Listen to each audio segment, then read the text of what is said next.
See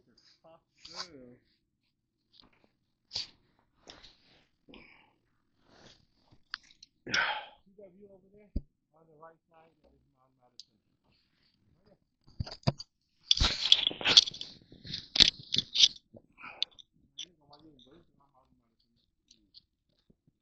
Còn Prab ai cho đó là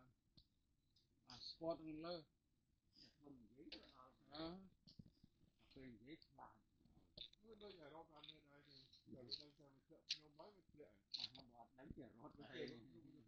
là thầy píp píp píp píp tao bắt là sao ô nó mua ở đây linh ở đây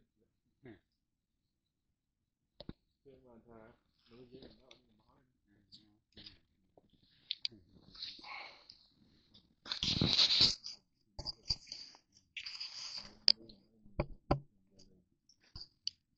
nói là đánh thật khó